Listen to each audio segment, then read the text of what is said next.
Hi, welcome to Mom's Kitchen. Today I'm going to be making homemade cinnamon rolls. My dad is coming over for a Father's Day breakfast tomorrow, and I plan on making a huge breakfast. And he always loves to get the cinnamon rolls from Tim Hortons, so I thought I would make these as part of his breakfast.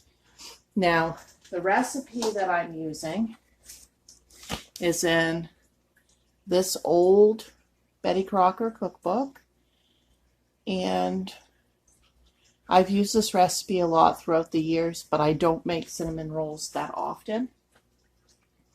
Okay, so it calls for 2 cups of lukewarm milk. I'm using a cup and a half because I had to make a substitution on the yeast, and you can see that in my video on substituting compressed yeast cakes for dry yeast. All right, I put this in the microwave for 1 minute, and it's a perfect temperature.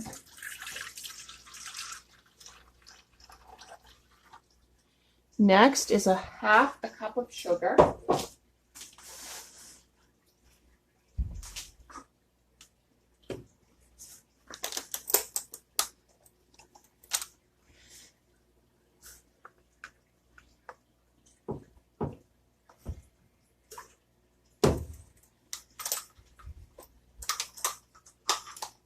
The recipe calls for 2 teaspoons of salt, and I am not putting that much salt. I'm going to put just a teaspoon.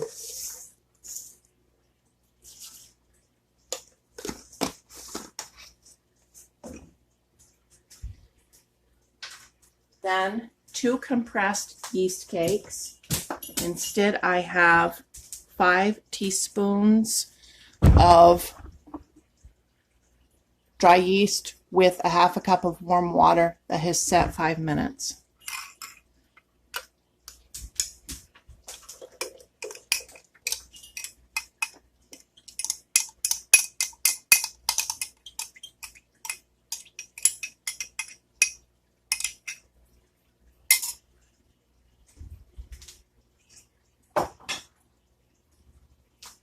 Then 2 eggs.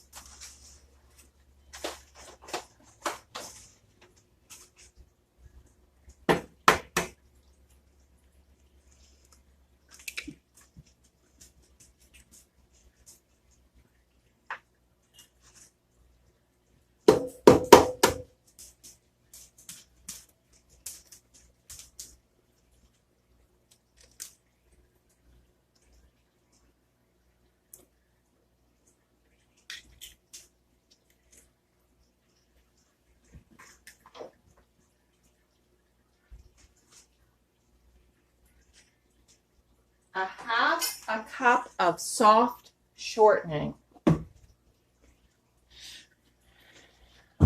And I will be using the Crisco.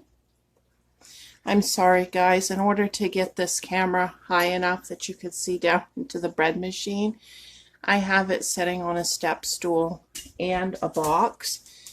So I can't see what's on the screen unless I get way up on my tiptoes and stretch. So I hope you're seeing everything.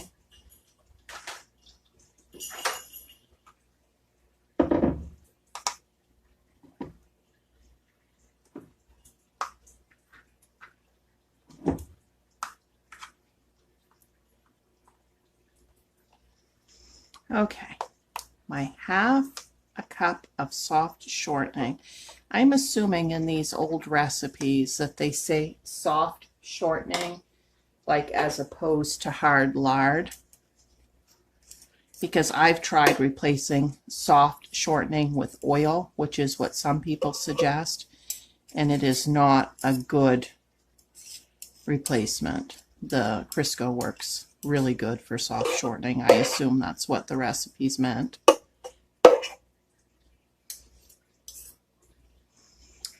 Okay, and then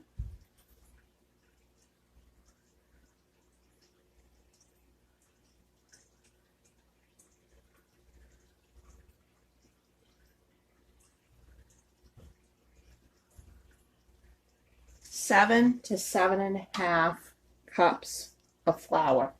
So I'm going to start with 7. 1,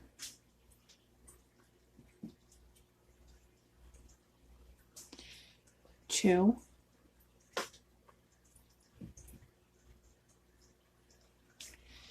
3,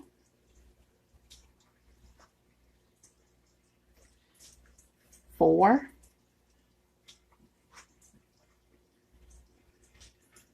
5,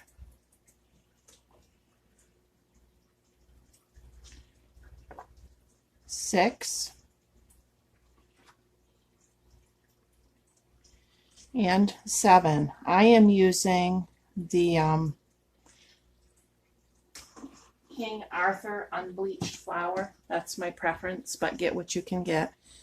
Now I'm just going to let this bread machine do the stirring for me and let it rise in here, but I will be doing the baking and things in the oven. So just a minute and I'll be back. Okay, so my setting for just dough is number 7 on this machine.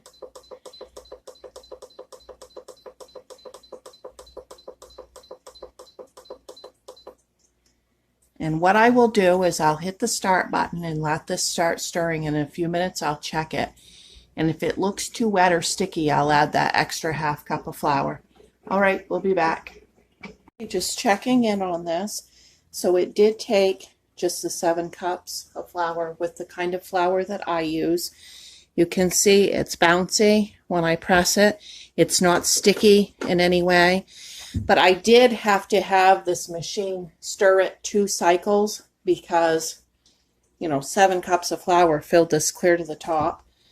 So what you do is when it's done stirring that part of the cycle on the dough, if you lift the lid and it doesn't look quite worked enough to your satisfaction because it's stirring and kneading the dough. Okay, so if your machine is going and you need to stop it for some reason, or you just want to restart it so that it can mix an extra time if the dough doesn't look mixed and kneaded enough, you're just going to press the stop button and hold it down, and when it beeps, that's it. And then you can set it back to where you want and start it again.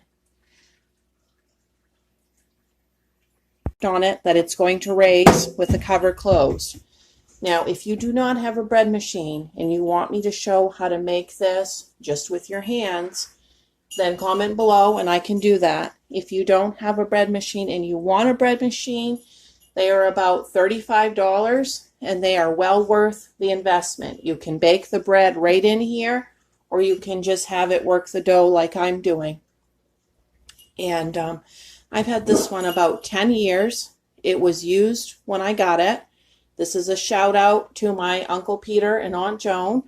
They gave this to me and I use this constantly. This thing goes at some points daily, but at least once or twice a week, and it just keeps on taking the abuse. I mean, you saw I filled it right to the top. So, it's a good investment if you're going to be doing a lot of cooking. So, all right, we'll be back after this raises. Okay, so I'm pushing the dough down. It's all done its cycle. And I'm going to remove it from the machine and lay it over on the table. Okay, so our next step here is to roll this dough out. Make sure you get the paddle out of here if you're using the bread machine. The paddle looks like this. Okay. Make sure I'm getting this where you can see it. Now I don't want to add a lot of flour to this because I don't want this to be too dry. But I do need to add just a dusting to the table so that it doesn't stick.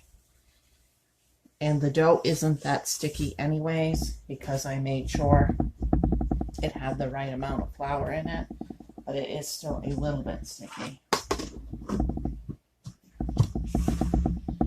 All right, so I'm going to start by patting this out. I don't know if you can see all that good. Whoops. Okay. That's better. And I just pat it out with my fingers first, as much as I can.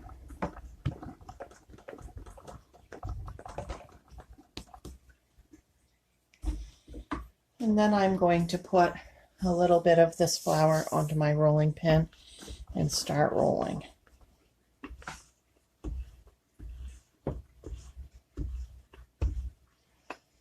It is a little bit hard to roll out.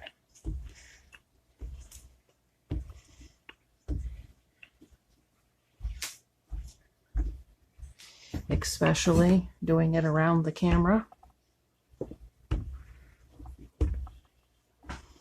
I won't really be able to get this too thin, so I'm just going to roll it out as thin as I can get it.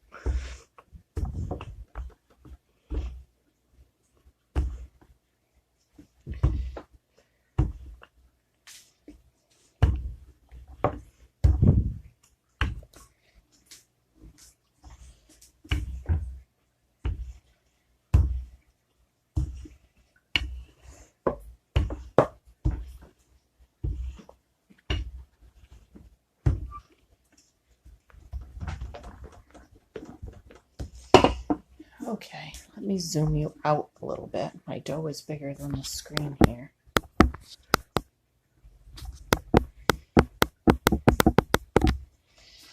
Okay.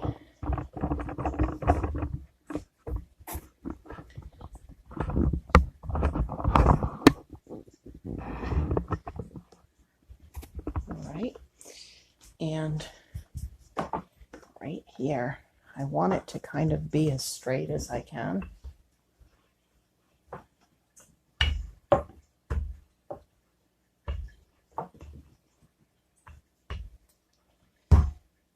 Okay, that will work.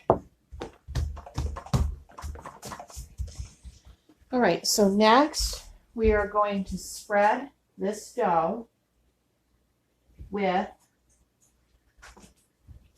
2 to 4 tablespoons of butter.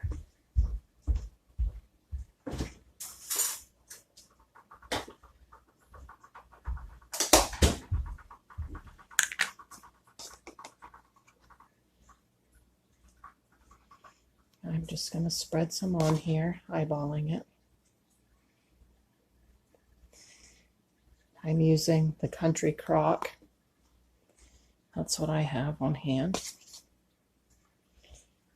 And you do want to do the softened butter and not the melted butter because it just gets so messy.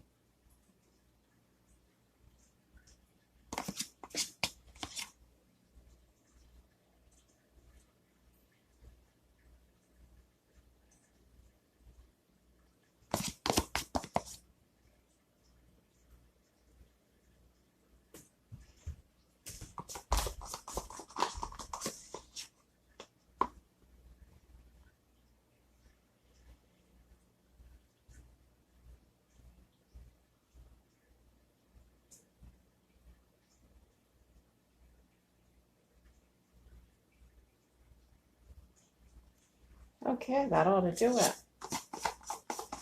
Okay, I'll be right back. Okay, so now I'm going to take 1/2 cup of sugar,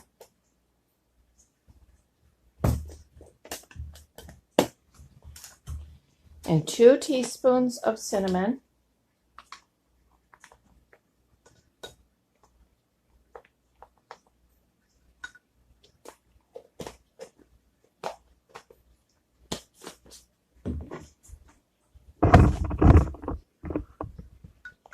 I'm going to stir this all together really well.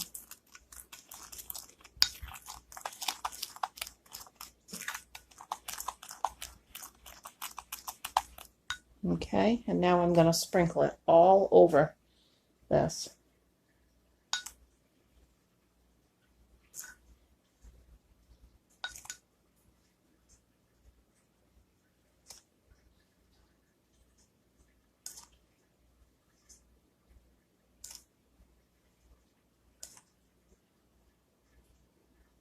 It looks like a lot, but it won't be too strong because these are going to raise more.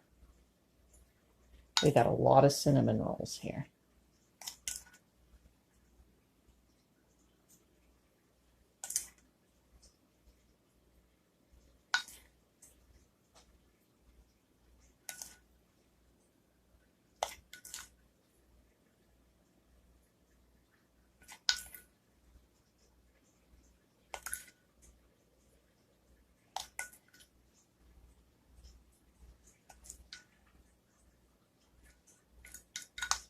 Okay, so now I'm going to start rolling this up tightly.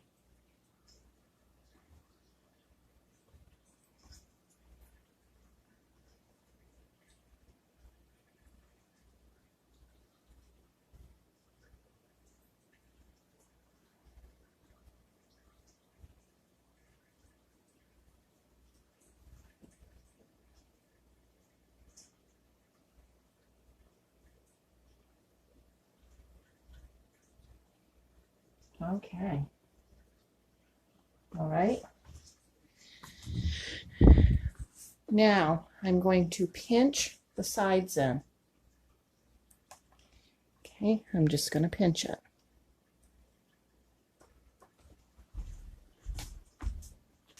You see me? I'm just pinching the sides together. Okay, and I'm going to pinch right along this seam.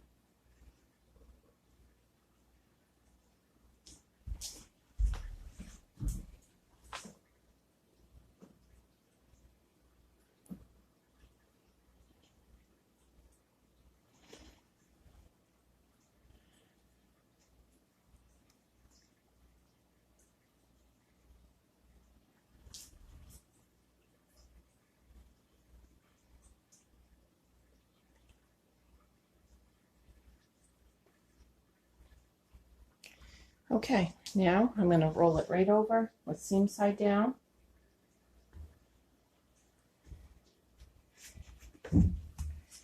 Okay, and I will be right back.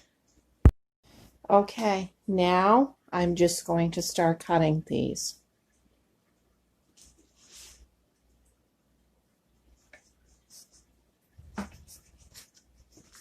Sometimes the ones on the end don't turn out the best.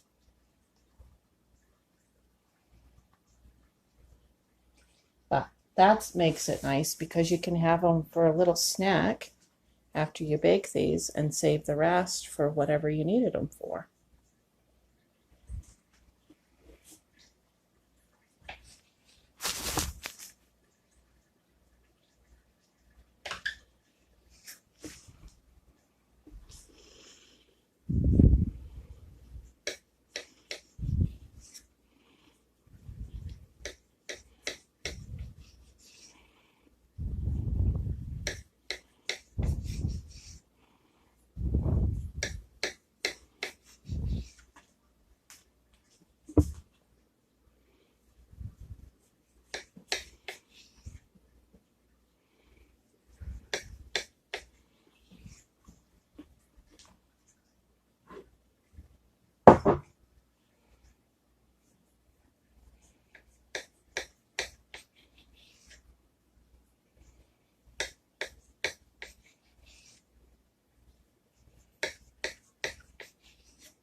Okay, now I'm going to take a cookie sheet .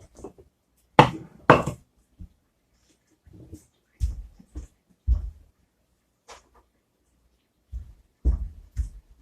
me just wash this extra flour off the table so I'm not putting my cookie sheet down into that.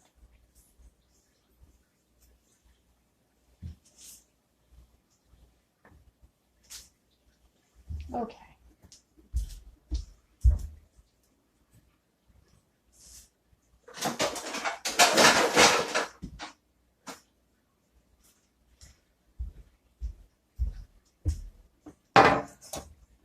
I'll put a little oil on this cookie sheet.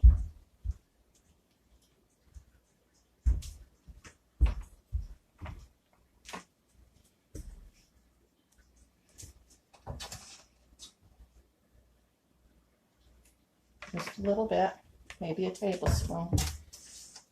Wrap that all in good.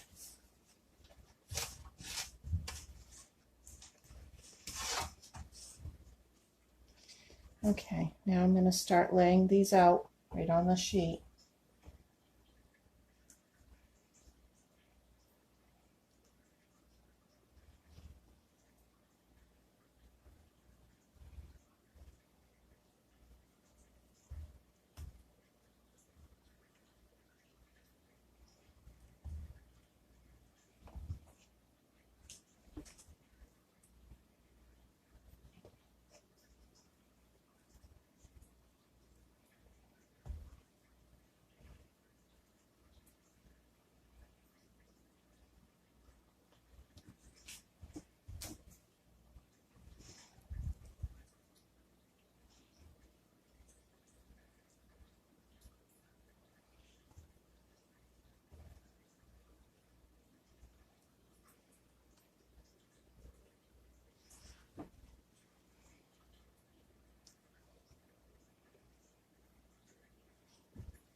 Okay, I have to grab one more sheet.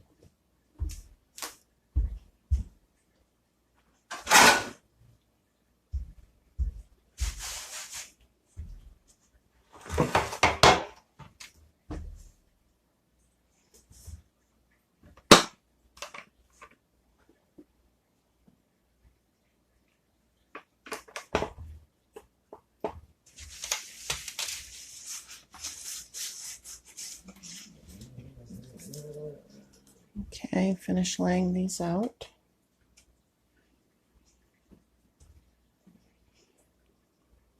This is one of the ends I mentioned they don't turn out as good.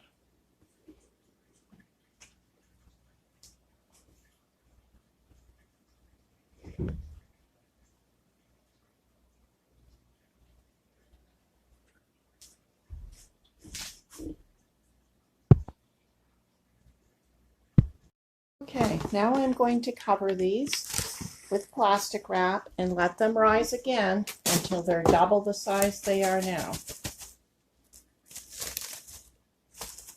It'll probably be about a half hour.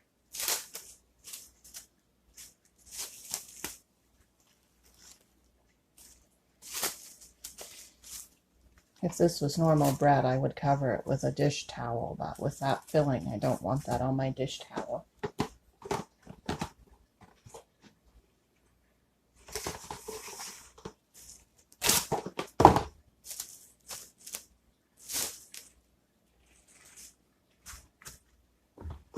So it ended up with 3 little weird pieces that the 3 of us can eat. I'm excited about that. That'll let us try them out before tomorrow. I am plastic wrap challenged. I hate this stuff. Okay. All right, we'll be back when these raise. Okay, these are at the point I'm going to go ahead and uncover them and put them in the oven on 350 degrees for about 30 minutes, and we'll be back. Okay, they took exactly 26 minutes for the full pan in my oven and about 15 minutes or so on the pan that was not full in my oven. So watch them close. We've tried them. They taste wonderful. And once again, let me know if you want to see me make this without using the bread machine to do the stirring. All right, thanks for watching. Like and subscribe.